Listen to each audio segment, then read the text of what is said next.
Welcome back, guys, to the Beyond Condition podcast, the voice of bodybuilding. And today I'm bringing you a solo episode, a little bonus episode. And of course, we've had plenty of bonus episodes for the last few weeks with Romana and I sharing our prep diaries. And this one is a bit of a different topic. It's certainly something that I do speak about on the podcast from my own personal anecdote, but also guests that I've had on.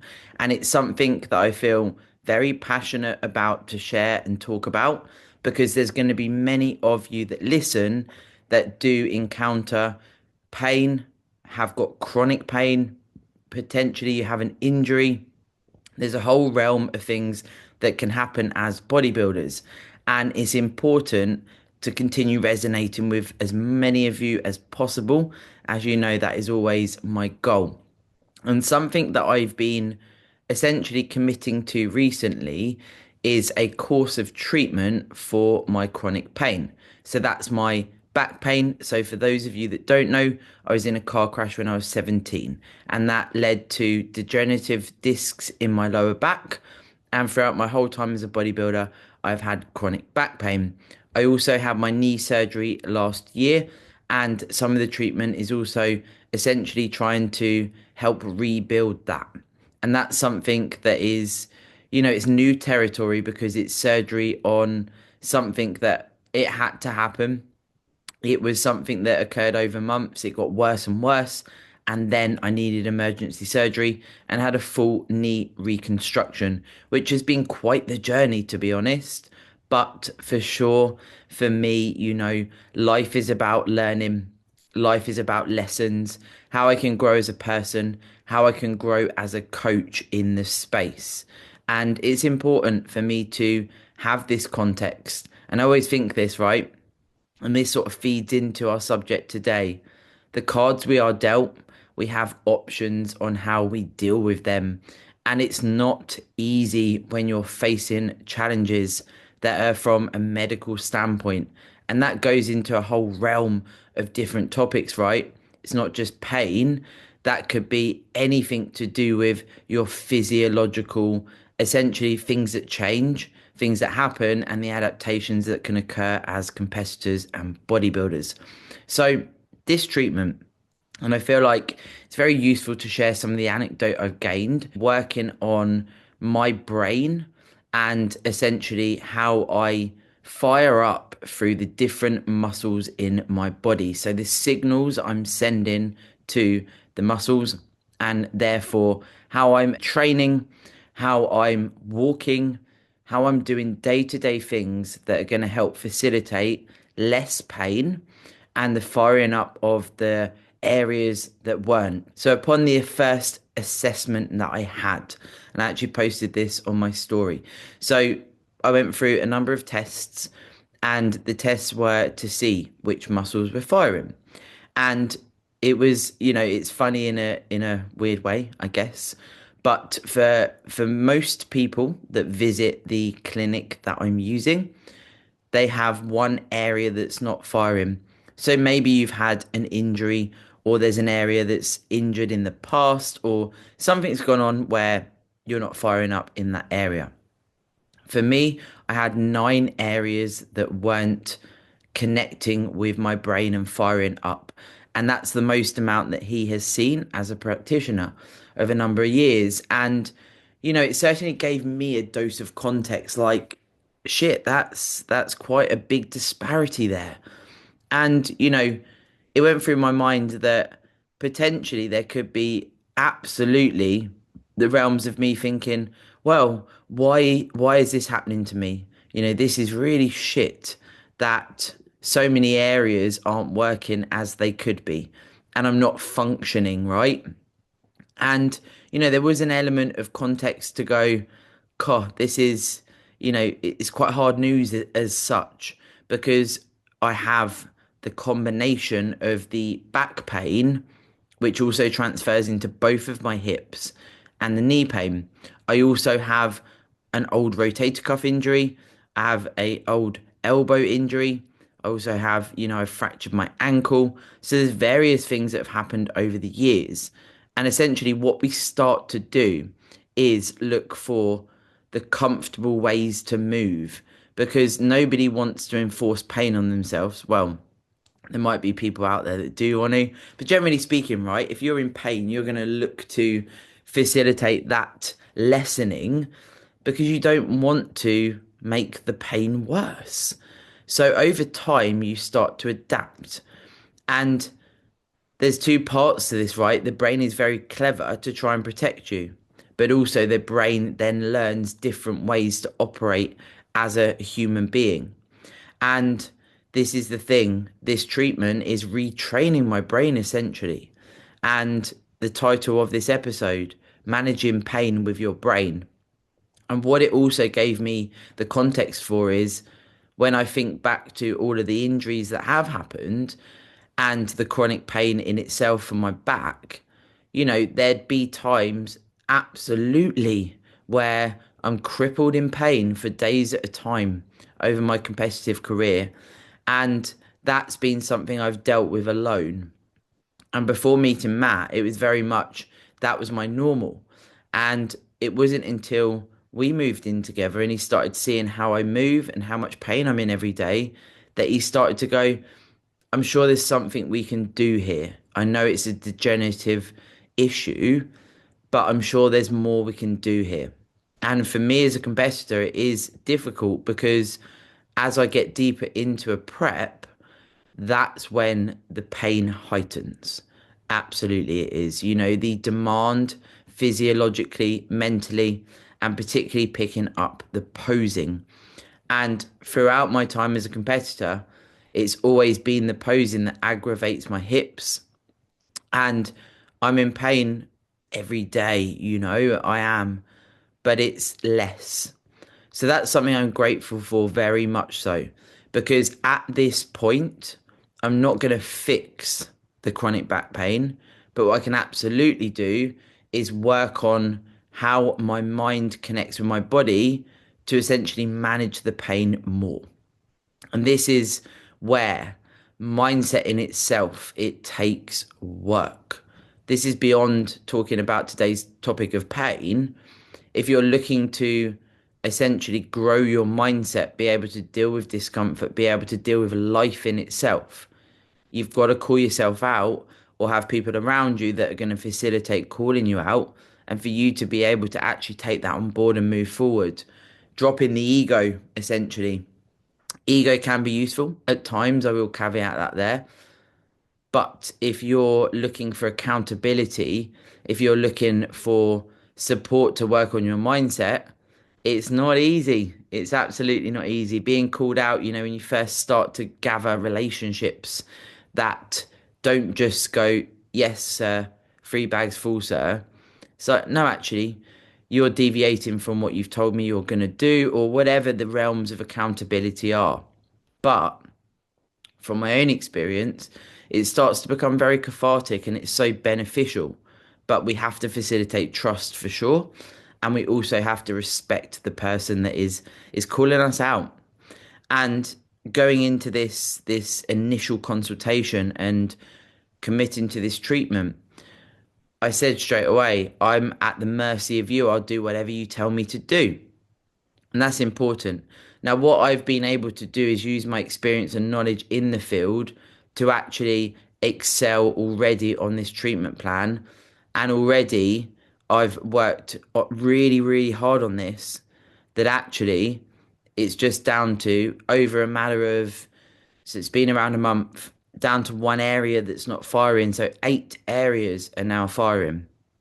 And the practitioner has attributed this to, and he nearly fell over when, I went back for the second treatment and he was like, what the hell? I've never seen this rate of success. And I explained to him what I've been doing. So for a lot of you, if you are seeing a practitioner, if you are having whatever it is, physio, chiropractor, etc., you might be sort of left to your own devices in between treatments, or you might be given exercises to do at home. Now, this actual treatment plan, it's 2 treatments a week, and I'm not given stuff to do outside of that. I have asked, but it's not how they work. So my mind straight away after this initial consultation was, what can I do to facilitate this being a positive impact on my life. Putting a lot of money into this and wanting a positive outcome. I started to work through my mind as to what I could do myself. Now, I also must say that I'm a qualified sports massage therapist, and I've actually done this qualification to degree level. So, this was a very intensive level of learning the anatomy and physiology, the origins, insertions, the movements, the pain, how we can deal with pain, how we can essentially rectify pain and work on pain. And there's a very deep level of understanding there. I'm also a Reiki practitioner, so that is healing. So I do have these other realms that I'm qualified in, and I'm able to then use that alongside everything that I'm learning through this treatment. So initially was okay, so I'm trying to fire up the signals between my brain and the areas that are not functioning. So what would that look like? And for me, using my brain, Sarah's brain, automatically it was like, okay, so I feel like I could be even more intentional with my training. So when I train, the areas I know that are not firing, what could I do there? Could I actually really try and connect with the mind muscle connection more, even more? Because for me, what happens is, and my patterns, my trends, are that if I have one slip up in training, so if I was to, and the classic one is to move a heavy disc to load up a machine, if I bend slightly awkwardly, my hip will go, and then the rest of the session I'm in pain. I will still do the session, but that's a trigger. Also, a trigger for me is if I get up in the morning and I'm not able to do my mobility and stretching, and then I do a check in, the posing will aggravate my hip, and therefore I will have pain for 3 or 4 days. So I started to collate these things and be smart. Rather than just push on, it's now a time in my life where I really want to rectify this as much as humanly possible within the tools that I have. So I started to strip it back, and you can already see I'm starting to analyze what can I do outside of these treatments. So first of all, it's what are the triggers, and actually looking at tracking and trending these triggers and making note of them. So I gave the example there when I'm loading up machines. If I don't warm up, that's an issue for me. Now, warming up isn't, the classic 5 minutes on a cross trainer. For me, it's mobility work, it's some active stretching, it's also some passive stretching. There's obviously arguments in the fitness space as to if you should do passive stretching before working out, but I have a routine that works for me. That's a message on this episode as well. If something works for you to warm up for your training sessions, then that's your regime, right? It doesn't really, for me, it's like if someone's telling you that's not good, but it works for you, you've got an option there. I believe you should go with what works for you, always. So, my warm up routine, I've added a little bit more there. What I've also done is extend what I do in the morning to mobilize and stretch and get ready for my day. So, does this add time to my day? Yes, it does. Is it worth getting up earlier? Yes, it is. So I have a regime I do in the morning for around 45 minutes, which includes passive and dynamic stretching and also mobility. Now, what I've noticed from committing to that more so since starting the treatment around 4 weeks ago is that I feel so much better in the morning. I get up and I'm able to get out of bed without the chronic stiffness that I do get in my lower back, and I'm able to move more in the morning. What I'll also do is add some stretching if it's a check-in day, and I've been doing more of them in this diet to assess my physique as I move through this. Obviously, I'm self-coaching, so I'm doing more check-ins, I'm assessing them. So I've added some additional stretching around doing my check-ins. Then when I get to the gym, I do my cardiovascular work, and I also do some mobility, passive and active stretching as well. So you can see this is a commitment from me to do that. I also, and I've always done that as a bodybuilder, I also do 20 to 30 minutes of yoga every night. So already you're looking at a day, right? And it's like, holy shit, that's a lot. However, what this enables me to do, tying into our topic, is managing pain with my brain. What I've noticed is so much more connectivity with myself. I'm actually zoning in on the areas that weren't firing and I'm assessing them. I'm doing my yoga, I'm doing my stretches, and I'm going, okay, that side's a little bit tighter. Let's move it a bit here. We're there. Okay, that's tight. What can we do here? Is it mobility? Is it stretching? And I'm using my intuition to construct this day to day. Now, it's different every session. So if I'm doing legs, there's different movements to if I'm doing upper body, say. What I also like to do is facilitate that I do some walking after the gym to just move around rather than like get in the car, drive, sit down, do laptop work, and then stiffen up. So that's also an additional consideration.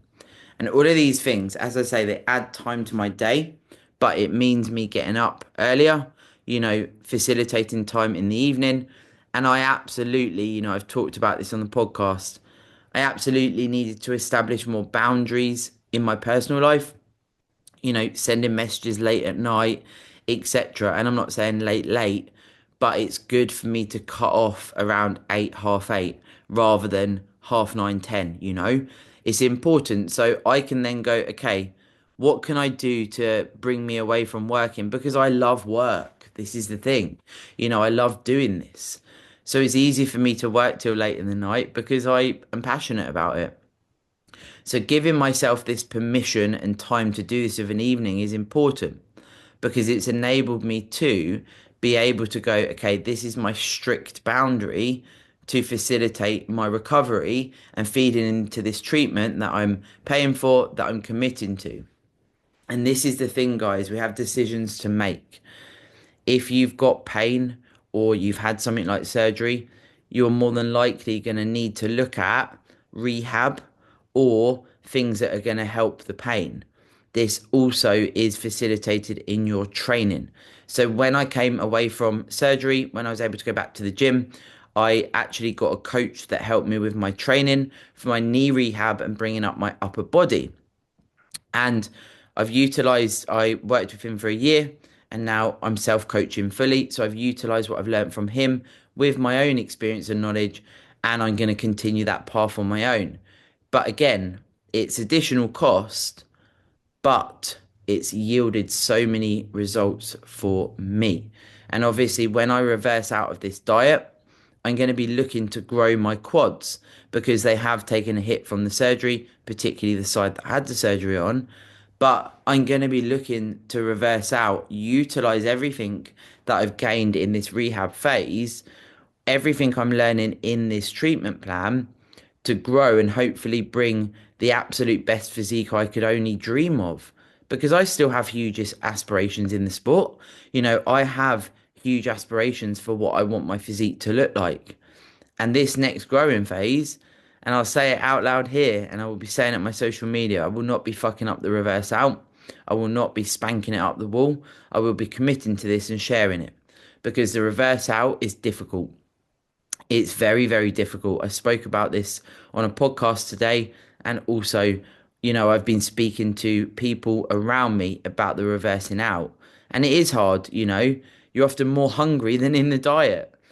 And it'd be easy to just smash a load of food and sack it all off, but it's not my intention. And I want to share that. I want to share how I'm dealing with it and align that with my aspirations to work on my physique. So now I have these tools, I'm able to manage my pain more. Something I also want to touch on as well with the ability to manage pain. Yes, it's a badge of honor, right? Like I get off on that I can fucking push. You can pretty much throw anything at me and I will continue. However, there comes a point, guys, where we've got to think about the longevity side of bodybuilding. If I had continued to just continually prep as I was, just push through the pain, just, keep going, physiologically, I'm going to meet challenges and it doesn't feel good when you come out of punishing yourself to do that. When I look back at what I've done in preps, I'm very proud, but I'm also saddened by how much pain I went through during those times and how hard that has been to deal with that alone. Very, very hard. Now I have a support network. I have people in my corner. I also have myself. I don't want to punish myself anymore. And the podcast I did today, we frame this as there's pain, and then there's pain that you view as suffering. And this ties in, as I say, because if you view pain in itself as suffering, if you view prep as suffering and you continually tell yourself that in your mind that you are suffering, that, woe is me to a certain degree, that, oh, why do I have to do this? All of these things we can fill our head with, it does not lend itself well. It really does not, because this is a choice. Pain, however, pain from an injury, etc., isn't necessarily a choice. But can we positively reinforce our steps forward when we're looking at managing pain? Yes, we can, because there's going to be benchmarks along the way, there's going to be goals along the way. But it's when you forget how far you've come that you can try and chase the dragon. We can often do that across the whole realm of bodybuilding, outside of pain management. We want more. We want more. And that can come with looking for more suffering and pain. And don't get me wrong, guys, prepping is fucking savage, but it's also a privilege. It's a choice and it's painful at times. It absolutely is. However, the acceptance of this being a privilege, being able to build a masterpiece, display your physique on stage, and to be able to do that when many other people in the world can't, it's a phenomenal achievement. And I do believe if you fill yourself with negative self talk, it can take away from the benefits and what you're actually doing this for. It can lead to a warped perception of bodybuilding. This is going to also come down to the support from your coach, the support from people around you, and your why. Why are you bodybuilding? But if you are someone that does suffer with pain and you are a bodybuilder, it's looking at what's realistic for you. Because let me tell you, you don't have to do any movements and exercises and train in a certain way to facilitate physique progression. Hand on heart, and if you speak to anyone with a brain, anyone with knowledge, you can always work around and complement your pain. And I see this a lot. People are giving training plans. There's no specificity. There's just, here's your training plan, crack on. And that might work for you. That might work for you. But there's a whole realm of things we can do. My clients that have pain, that have injuries, that have come back from surgery, they're absolutely not getting a generic training plan. Well, none of my clients are, to be honest. I build every single training plan from the ground up. And yeah, it takes a lot of time, but the reward for my clients is worth every second. And I urge you to look at this. If you are someone that is dealing with pain or you've come back from injury, I wouldn't ignore that you need some specificity in your training, because when you're going to end up potentially in the position I was in, when you just push through, when you just do the plan and it's not catered for your needs, with your brain firing in different ways, you not bringing up areas as well as you could. And essentially, you could be treading water, because this is the thing in training. And I see this a hell of a lot. When people are growing, it's like, oh, they see the scale weight go up. Okay, cool, I'm growing. But are you growing as well as you could be? Is your training specific to progressing your physique? And that's a question only you can answer, or you can ask your coach, because it's important. Time is important. Wasting time is not giving to you what you could potentially see from your physique. And that's important, because the areas you may need to bring up, if that's off the back of, like me, surgery, it does take time. And if you're treading water, that's wasting time. And trust me, it's hard when you see muscle atrophy. It's hard to rebuild areas that have been affected by pain and surgery. Absolutely is. What I will say is don't give up. Don't give up on yourself. Because when you're in the darkness that comes, when you can't train, when you can't go to the gym, it's not easy at all. And also, and I spoke to a client about this very recently, you start to get quite nervous about going back to the gym. And I had it, right. I've done the gym, I've competed for years. I started getting this almost fear, nerves, anxiety, whatever we want to call it, about, oh my God, I'm going back to the gym. And did that feel scary? Yes. And speaking to my client that also had this off the back of pain and having some time away from the gym, when I told her, and this is why I'm sharing it now, she managed to get back to the gym, break the mold, and now we're back in a full flow. And the training plan is completely amended to her specifically. And she's loving it. She's absolutely loving it. But there were periods where the gym wasn't happening because there was a mental block. And if you're here now in this mental block of, I can't seem to get that that urge to go back to the gym. Maybe you feel like you're not even a real bodybuilder anymore. That can happen. Your identity can be taken from these things that change your life. And what I would say is start small, start realistic, and start by knowing that even that one session that then becomes two, that then becomes three, your fuel, your fire will come back if bodybuilding is the right decision for you, if your why is there. And this is where, as well, the comparison to what everyone else is doing, it's not helpful. You are your own unique makeup.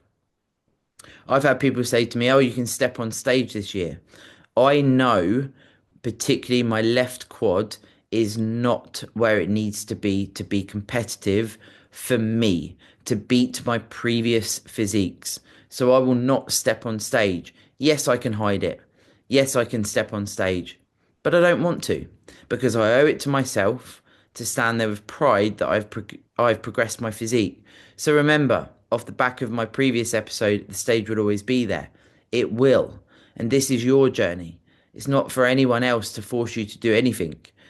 And if you've had surgery or you are suffering with pain and you need to step back and rebuild what you do from a training standpoint, maybe it means that you need to come away from a prep, come away from dieting and commit to maintenance or above calories to recover, to build back up. Maybe you need to go into a growth phase before you go back into a diet.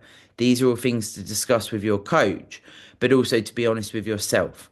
Just sticking a plaster over it and dieting like I have done for many, many years. Yeah, I climbed the ladder from an accolade standpoint. Yes, I've done very well in the sport. However, there comes a point where it's like, can I actually step back to progress even more from a physique standpoint? Could I do even better? And and this is the big message here, could I do this with less pain? And to some of you that have chronic pain, that in itself will hit because it hits me. Imagine, right? Imagine if I can get out of bed and not be crippled every day because that's becoming my reality. But it came from me stepping back, doing the longer off season, working on my mindset, working on dealing with my own shit, and now embarking on this this new path of being more in tuned into myself to help deal with my pain through my brain. And that's important. Now, if anyone wants to talk to me about anything I've covered today, you know where I am. I'm a DM away on Instagram. You know, if you've reached out before, I will get back to you always because that's important to me. And I mean what I say. My word is my bond, truly. But if you just want to talk to me about anything or run something by me that resonates with you in this episode, or if you want me to expand more, please let me know. So I'm excited to continue sharing what I'm learning and hope you have enjoyed this little mini episode, my people. And of course, I look forward to being in your ears very, very soon.